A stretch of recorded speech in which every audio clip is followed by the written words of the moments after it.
Mahadev batting app case બગેલના ઘર સહિત 20 સ્થળે સીબીઆઈના દરોડા, પોલીસ સમર્થકો વચ્ચે ઝપાઝપી।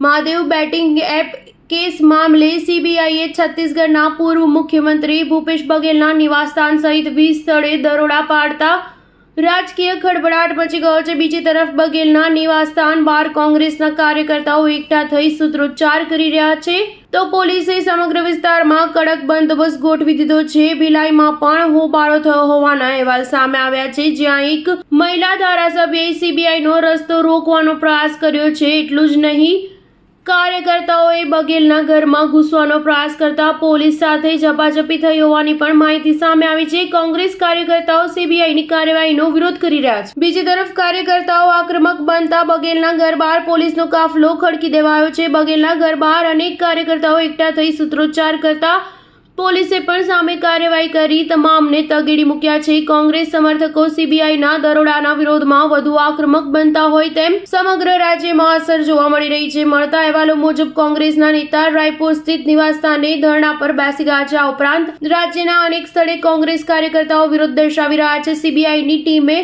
પૂર્વ મુખ્યમંત્રીનું નિવાસસ્થાન ભિલાઈ 3, પદમનગરમાં ધારાસભ્ય દેવેન્દ્ર યાદવનું નિવાસસ્થાન સેક્ટર 5માં આઈપીએસ અભિષેક પલ્લવના નિવાસસ્થાન સેક્ટર 9 અને તે વખતે મહાદેવ સટ્ટા એપ ચલાવનાર સિપાહી નકુલ અને સહદેવના નિવાસસ્થાન નહેરુનગર અને દરોડો પાડી દસ્તાવેજોની તપાસ કરી રહી છે। સ્ટાર ન્યૂઝ 7 હંમેશા સચ્ચાઈની સાથે।